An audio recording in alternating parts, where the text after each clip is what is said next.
Aujourd'hui, avec mes collaborateurs, on visite un quartier où la diversité prend tout son sens. De la fondation du port Jacques-Cartier en passant par le faubourg Ramlas jusqu'à aujourd'hui avec le village gay, ce quartier a encore plein de choses à découvrir. Situé juste un peu à l'est du centre-ville, cap sur le quartier Centre-Sud. Mon nom est Richard Parent, bienvenue à Mon île, mon quartier.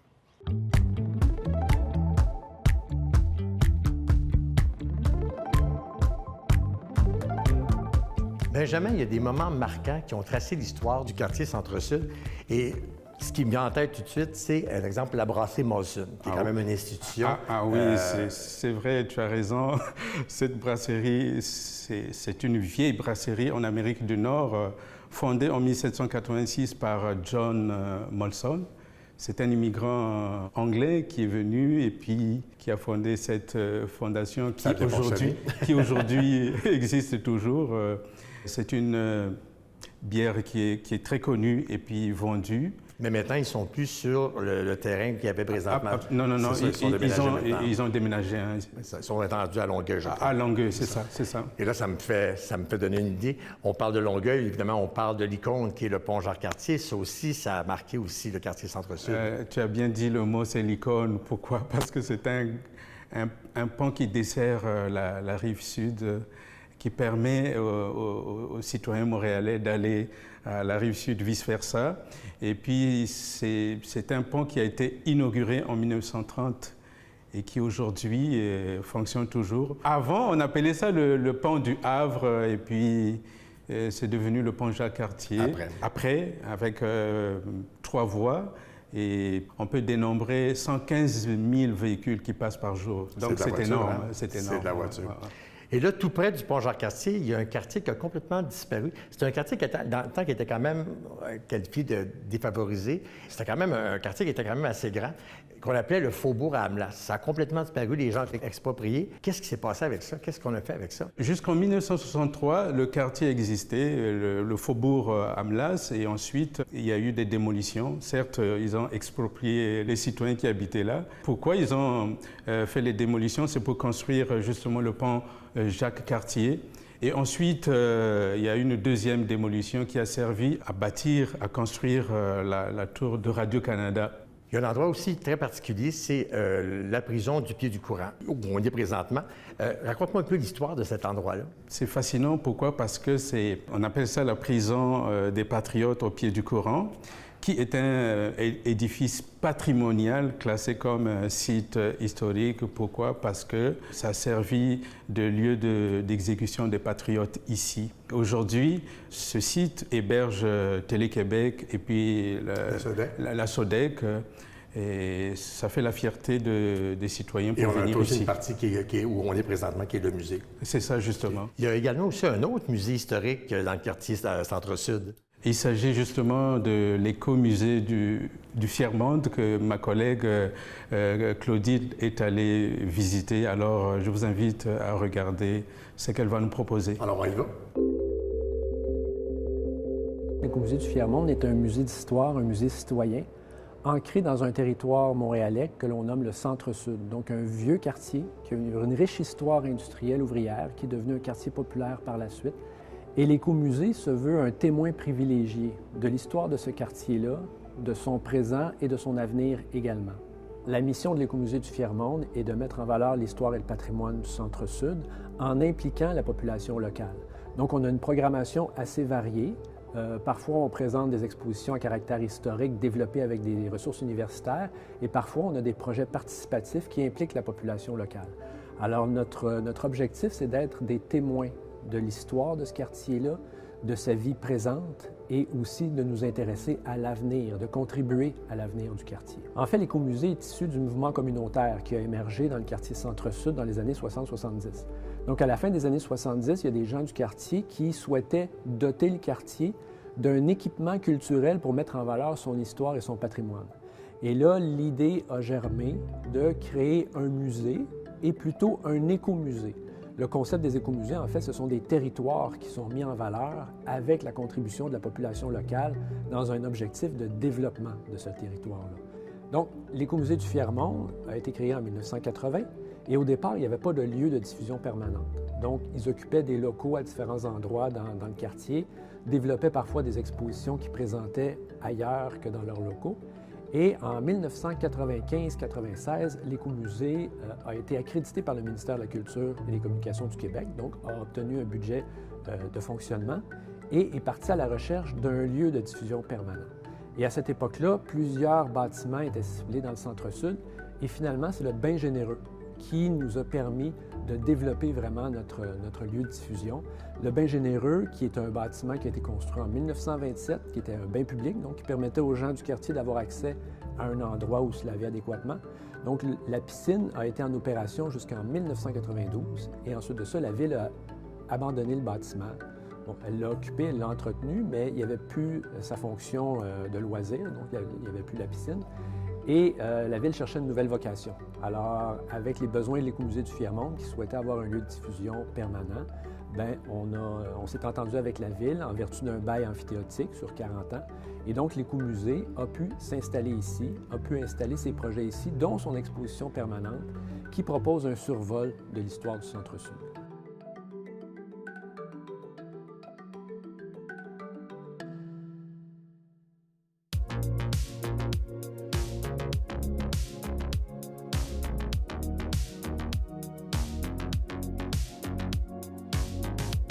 Danilo, quand on parle du quartier Centre-Sud, c'est sûr qu'on parle de lieux de divertissement, puis on parle de nightlife, on parle de tout ça. Puis lieu familial aussi, hein? Oui. Mais tu sais, Richard, le quartier avait vraiment une mauvaise réputation dans le passé. Juste pour te dire, de 1992 à 97, il y avait le bunker de Rock Machine. Juste pour te dire. Mais cette mauvaise réputation, elle change cette réalité. En fait, il y a, le quartier connaît un renouveau avec ses constructions résidentielles, donc qui vont remplir des terrains vagues abandonnés par des incendies dans le passé. Donc aujourd'hui, c'est un lieu festif, un lieu où la verdure abonde, un lieu où il y a des actions communautaires importante et la famille devient très importante. Un quartier branché, quoi. Quand tu parles de branché, là, qu'est-ce que tu veux dire? Là? Donne-moi des exemples. Bien, par exemple, l'importance du village gay, qu'on appelle juste le village aujourd'hui. Hein? Donc, c'est un pivot important, un lieu reconnu internationalement, aussi touristique et un pôle économique important avec ses commerces, ses bars, ses restos, ses la cafés, rue Sainte-Catherine, boutiques. qui est piétonnière aussi, qu'on peut aller se promener aussi, puis que ça crée une belle ambiance. Et qui attire non seulement la communauté LGBT, mais le public en général. OK, donne-moi des endroits, justement. Bien, le cabaret Mado, Oui. pour voir des spectacles, Oui. donc drag queen. Aussi, est-ce que tu veux me performer au karaoké? De temps en temps. De temps en temps, bien, de temps en temps, tu peux aller au Date, à l'Astral 2000 ou encore le bar Normandie. C'est restos, karaoké. C'est pour s'amuser, c'est pour Ben s'amuser. voilà, Ben oui. il y a un public hétéroclite de tous âges vont s'amuser et applaudir tes performances, mon cher Richard. Et puis sur la rue Ontario, le Grenade, où on est Voilà. présentement. On parlait de Sainte-Catherine, mais la rue Ontario ne laisse pas sa place avec ses restos, encore une fois, bars, crèmeries, cafés. Et ici, le bar Grenade, où on se trouve avec sa magnifique terrasse. On est bien. Et on est très bien, d'ailleurs, très chill, comme on dit. Hein? Et d'ailleurs, la brasserie Le Cheval Blanc, qui est l'instigateur aussi de la célèbre bière qui est reconnue du même nom. Du même nom. Ben voilà. C'est très bien. Mais là, moi, des fois, je passe souvent sur la rue Notre-Dame, puis je vois un endroit, puis ça pique ma curiosité. Puis je sais pas, je pense que tu vas nous en parler de cet Je vois endroit-là. où tu veux dire, pas très loin du pont Jacques-Cartier, en Ouais, bordure du fleuve Saint-Laurent, le village au pied du courant. Bon, c'est ça. En fait, ça se veut une initiative donc urbaine, donc voilà, un laboratoire urbain comme on dit, qui va offrir seulement l'été, mais gratuitement, donc des spectacles, des activités donc culturelles, des marchés internationaux aussi, qui sont adressés aux familles, aux aînés et évidemment aux enfants aussi. Là, on parlait au niveau du changement dans le quartier. Oui. Et ça a apporté aussi des nouveaux plans dans l'urbanisme aussi. Effectivement, en 2011, la Ville a entrepris un plan d'urbanisme tout à fait particulier, c'est-à-dire d'élargir les trottoirs, de faire des ruelles vertes, de verdir, de remplacer donc le mobilier urbain pour en faire donc attirer les investissements immobiliers, mais également les familles. OK. Et c'est vraiment sous cette réflexion que j'ai décidé de faire mon prochain reportage, une autre initiative de la Ville, qui est d'avoir des parcs poches. Mais attention, pas des parcs plates, là. C'est des lieux d'isolement, des havres de paix. Donc, dans la verdure où Se tu retrouver peux... avec soi-même. Exactement. OK. Faire ton yoga, ta méditation, tout ce que tu veux. Bon, on va voir ça. Ben, on va voir le reportage, vous allez avoir plus d'explications. Merveilleux. Merci, Richard. Bienvenue. Les petits parcs poches sont dus au fait qu'il y a eu des incendies en 1974. Il y avait une grève des pompiers, donc beaucoup de petits parcs, beaucoup de bâtiments ont pris feu, puis n'ont pas réussi à être éteints. Donc, par la suite, la ville a acquis ces petits parcs-là, puis c'est devenu des petits parcs poches, comme on appelle, comme on se trouve ici aujourd'hui à PAQ 37. Tous les petits parcs poches qu'on refait, on les refait en permaculture. Le principe de permaculture, nous, la technique qu'on utilise, c'est la hoggle culture. On essaie vraiment de répliquer une espèce de petit écosystème en plein centre-ville de Montréal.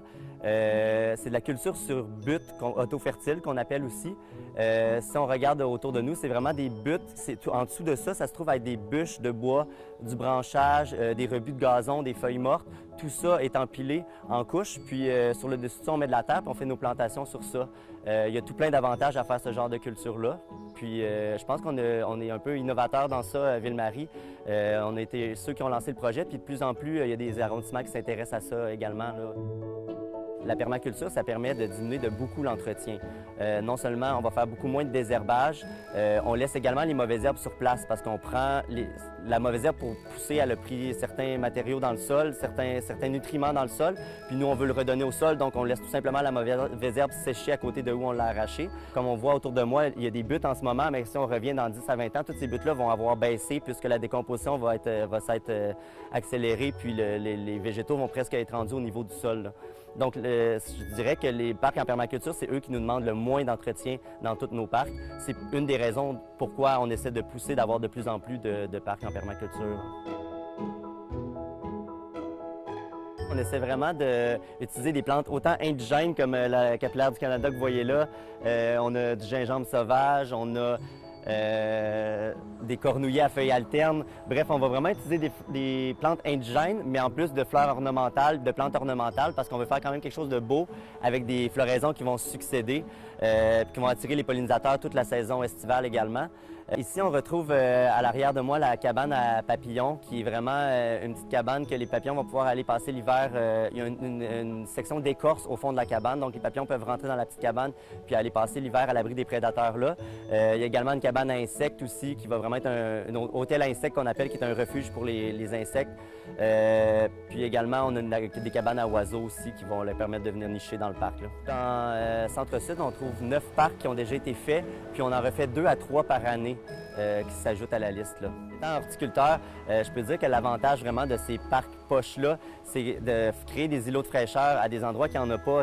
L'asphalte juste à côté, la température va être super élevée, puis on va rentrer dans le parc, puis on entend les oiseaux chanter, c'est plus frais. Je veux vraiment essayer de recréer un petit écosystème en plein centre-ville, des petits îlots de verdure puis de fraîcheur qui vont permettre aux citoyens de venir se détendre, lire un livre, échapper leur balcon qui est en plein soleil pour finalement venir passer du temps sur un banc à l'ombre des arbres matures, puis avoir une petite brise en pleine canicule, là. Ce que j'aime aussi, c'est de montrer aux gens que ça peut être appliqué à petite échelle. Pas seulement, on pense souvent que la permaculture, c'est seulement en campagne, dans des champs, mais regardez, on a un petit espace de terrain puis on réussit à faire ça ici. Donc chacun pourrait même l'appliquer chez lui si c'est quelque chose qui les intéresse, là.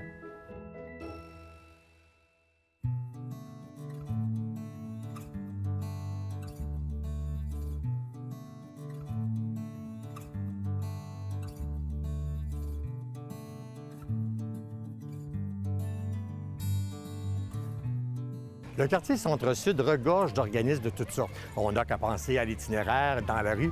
Mais aujourd'hui, on a choisi un organisme très spécial, c'est le Carrefour solidaire. Et je reçois Mme Sylvie Chamberlain, co-directrice de l'organisme. Bonjour Sylvie. Bonjour, merci d'avoir Richard. accepté l'invitation. Explique-nous un peu qu'est-ce que c'est cet organisme-là. Mais en fait, on est un organisme dont la mission, c'est vraiment de rendre accessible l'alimentation pour tout le monde et de soutenir un système alimentaire local. Donc, on a une panoplie là, de services, de programmes, toujours axés autour de l'alimentation. On a les jardins, en fait. Les jardins... Ouais, on est ici aujourd'hui. Exact. C'est magnifique. C'est la promenade des saveurs. La promenade des saveurs. C'est très intéressant. Ouais. Puis on a d'autres jardins aussi un petit peu à différents endroits dans le Centre-Sud. Et surtout, qu'est-ce qu'on a, en fait, c'est le centre communautaire d'alimentation qu'on vient d'ouvrir là, en janvier 2022.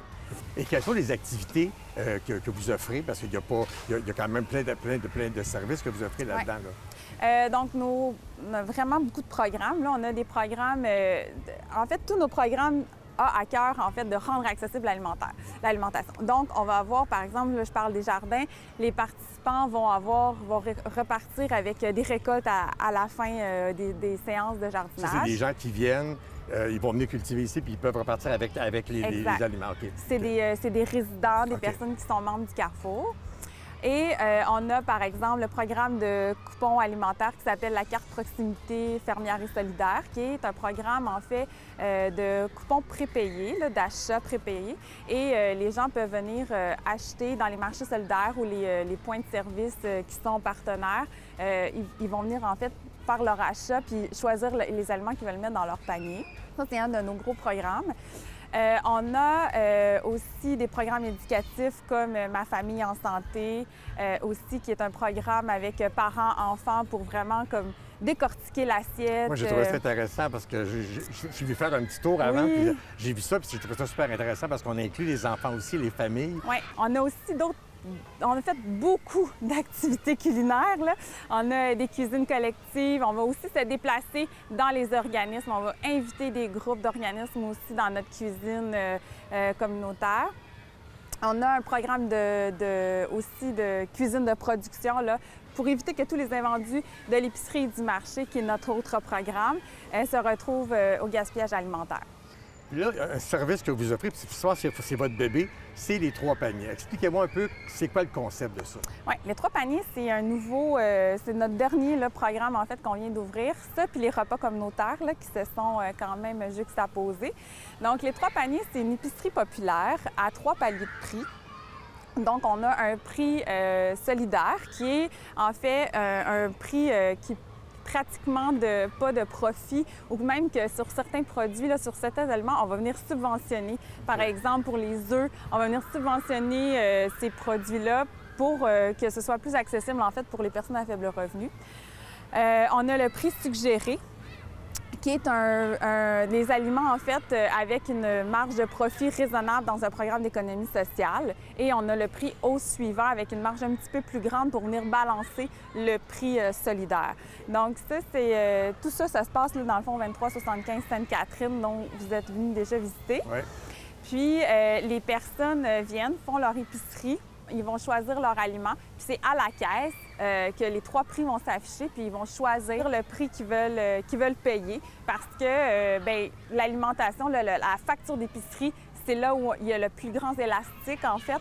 Fait que des fois, ça se peut que cette semaine, on soit un petit peu plus serré, donc c'est bien correct d'utiliser le prix. Tout se fait dans l'anonymat quand même. Solidaire. On ne demande aucune preuve de Tout à fait. En fait, dans revenus, tous nos programmes, il n'y a aucune preuve de revenus qui se fait.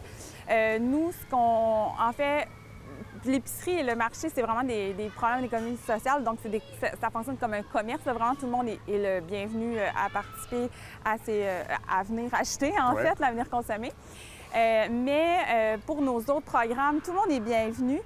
Nous, on fonctionne avec l'autodéclaration. Donc, c'est quand on devient membre du Carrefour, vous allez comme remplir un formulaire, puis c'est là où vous allez déclarer, en fait, votre degré d'insécurité alimentaire. Puis, tu sais, en fait, la question qu'on va poser, c'est si vous avez un budget suffisant pour acheter en quantité et en qualité les produits dont vous avez besoin.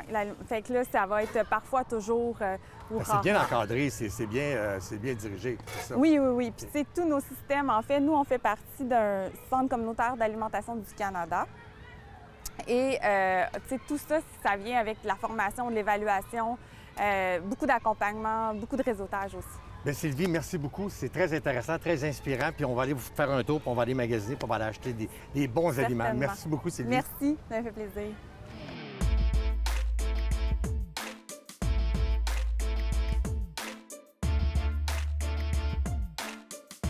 Daniel, pour parler de culture, bien, on est à un endroit vraiment très propice. C'est la bibliothèque Père Ambroise. Et quand on se promène un peu dans le quartier, on voit vraiment que les arts de la scène ont vraiment leur place dans le quartier Centre-Sud. Vraiment, c'est incroyable le choix qu'on a au niveau culturel. Juste dans le secteur, on a plus d'une quinzaine de salles où on présente des arts de la scène. On n'a qu'à penser à la salle Olympia sur Sainte-Catherine qui a été construite en 1925. C'est une véritable institution. Il y a également l'espace libre sur la rue Folhomme qui est une ancienne caserne de pompiers. C'est vraiment magnifique. C'est un joyau architectural. Il y a également le cabaret du Lion d'Or avec son style art déco. Il y a l'usine C, il y a le théâtre Prospero. Donc, il y a une multitude de salles disponibles. Mais ce qui est particulier ou de caractéristique, c'est souvent des salles un petit peu plus petites où on présente aussi des spectacles un peu plus, je te dirais, audacieux, avant-gardistes. On présente du théâtre expérimental, des spectacles multimédia. Donc, c'est quand même très intéressant. Puis, évidemment, il y a la Maison de la culture Janine Suto, qui est magnifique, qui, juste eux, offrent par année 150 événements, que ce soit des concerts, des expositions. Souvent, c'est des événements qui sont gratuits. Donc, tu peux passer une année complète, tu dois être occupé toute l'année, avoir des spectacles juste dans le quartier. Exactement. J'ai entendu pour la première fois La Cité des Ondes. Moi, quand j'ai entendu ça, j'ai dit, ça y est, on vient de sortir un nouveau film de science-fiction, mais c'est pas ça du tout, là. Non, je te rassure, je te rassure. En fait, à l'époque du maire Jean Drapeau, dans les années 50-60, il voulait regrouper tous les médias dans un même secteur. Donc, on retrouve essentiellement là, à proximité la nouvelle maison de Radio-Canada, Télé-Québec, TVA et même Ma TV sur Alexandre de Sèvres. Il y a même des stations de radio comme Rouge FM, Chaume. Donc, les médias font vraiment partie, je te dirais, de l'identité même du quartier Centre-Sud. Et quand on parle des arts visuels, je pense que le quartier aussi offre aux gens, bien souvent gratuitement, de voir des magnifiques œuvres juste en se promenant dans le quartier. Oui, moi j'ai fait une belle découverte sur la rue Ontario. Il y a des murales en mosaïque qui ont été créés par l'artiste Laurent Gascon. Et ça représente des artistes québécois, que ce soit Janine Suto, Yvon Deschamps, Pauline Julien, Marjo, Jerry Boulet. Et c'est la Société de la promotion des arts gigantesques de Montréal qui font la promotion. Donc, eux autres se sont donnés comme mission un peu d'honorer les artistes québécois. C'est sur 5 km, donc tu peux le faire à pied ou en vélo, et ça te permet de voir toutes les murales. C'est vraiment magnifique, c'est une belle activité à faire. Et pour tous ces artistes-là, les artisans, est-ce qu'il y a une association? Est-ce qu'il y a quelqu'un qui les soutient et qui va les promouvoir? En fait, sur la rue Parthenay, c'est plus un regroupement. Il y a 3 édifices. Il y a l'édifice La Coop Les Arts, qui est une coop d'habitation pour les artistes. Et eux ont leur propre galerie d'art qu'on appelle la chaufferie. Et tu as l'édifice Grover et l'édifice Le Chat des artistes. C'est plus des ateliers. Okay. Et j'ai rencontré à cet effet France Parenteau, qui est responsable de la virée des ateliers, qui va nous parler un petit peu plus de l'historique de ces 3 bâtiments, des projets actuels et des projets futurs. Et j'ai eu la chance d'aller visiter 2 ateliers où j'ai vu des artistes en pleine action. Vraiment intéressant. On y va tout de suite. Oui. Merveilleux. Merci. Merci. Bienvenue à l'Espace V. C'est à la Groover. Alors, c'est un espace qu'on a créé. C'est un projet pilote sur 6 mois. Donc, vous avez à l'arrière des exposants, dont M. Jean-Claude Poitras, qui était notre porte-parole, pour la virée des ateliers du printemps 2022. Donc, la virée des ateliers, ça a commencé ici à la Groover en 2009, avec à peu près 10 artistes et artisans qui avaient atelier ici et qui se sont dit, pourquoi qu'on n'ouvrirait pas nos portes? Dans le fond, c'est qu'ils invitaient leurs amis, la famille, et ça a fonctionné. Puis 2 ans plus tard, bien, ils l'ont refait, mais là, plus en diffusant un petit peu plus large. Donc, c'est devenu un événement culturel annuel pour la métropole. Ensuite, ils ont créé leur organisme à but non lucratif en 2014. Et c'est là qu'ils sont allés chercher le Chat des artistes, qui a 45 ateliers quand même. La Coop Les Arts, qui a 35, c'est des logements, mais ils ont leur atelier à l'intérieur. Puis ici, bien, écoute, on peut dire qu'il y a à peu près 200 artistes sur 4 étages. Fait que ça faisait beaucoup de monde dans un petit coin de Parthenay. Les Arts, la Coop s'est construite en 2005-2006. C'est une ancienne usine où ils faisaient des épingles. Puis en 1960, ça s'est arrêté. Ils ont rénové pour faire des résidences ateliers.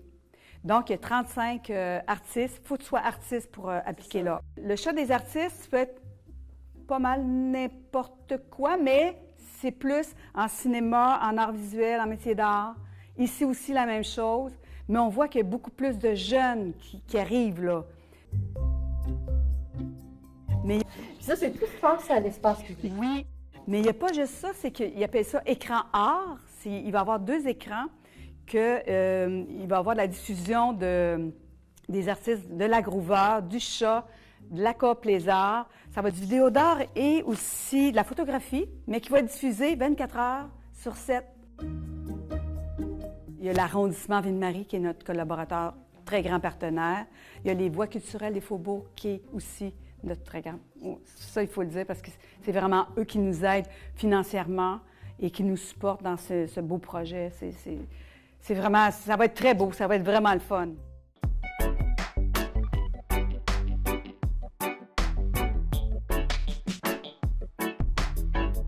Eh bien, c'est déjà terminé. Écoutez, on aurait pu, je pense, faire une émission de 2 heures avec tout ce qui se passe dans le quartier, tellement il y a des choses à voir et à faire. Et présentement, on est juste à côté de l'Association sportive communautaire Centre-Sud, un endroit magnifique qui est parrainé par Yvon Deschamps, où on peut faire plein d'activités pour la famille. Et il y a également le centre Jean-Claude Malépart aussi, qui est un peu dans la même vague. Mais j'aimerais savoir, vous autres, là, vos coups de cœur, qu'est-ce qui vous a marqué un peu du quartier, Danielle? Bien, moi, quelque chose de spécial, tu parles de piscine. Il y a des bains publics, il y a quelques bains publics dans le quartier. Clotilde a fait d'ailleurs mention du bain généreux. Et il y a également le bain Quintal, qui est rendu aujourd'hui une piscine. Et il y a le bain également Mathieu, sur la rue Ontario, qui est un endroit où on fait des événements. Puis c'est assez spécial parce que tu descends vraiment dans la piscine. Puis là, bien, selon l'événement, on installe des tables, des chaises, des écrans. Donc, c'est vraiment magnifique. C'est super original comme place. Oui, effectivement. Benjamin, toi? Richard, je te dirais que en tant que néo-québécois d'origine congolaise, la prison des Patriotes au pied du courant a été la plus belle découverte pour moi. Même c'est quand même un peu triste, mais ça a quand même été quelque chose pour toi quand même qui ça va me fait permettre d'histoire. Ben oui. Ça va me permettre de connaître justement l'histoire des Patriotes. Quoique, c'est une période sombre. Un peu, oui. Mais bon. Et toi, Daniel? Danilo? Oui, bien, sur ce terrain-là, en fait, sur la rue Notre-Dame, qui est fermée à la circulation, les feux d'artifice l'Auto-Québec qui sont lancés à partir de la ronde, tu peux t'installer là avec ta chaise et voir ça. Il y a aussi l'architecture pittoresque du Centre-Sud. Ça, c'est mon coup de cœur. Écoutez, les amis, merci pour vos reportages, merci pour vos chroniques, vraiment du très beau travail. Et nous, bien, on se donne rendez-vous pour une autre émission, Mon île, mon quartier.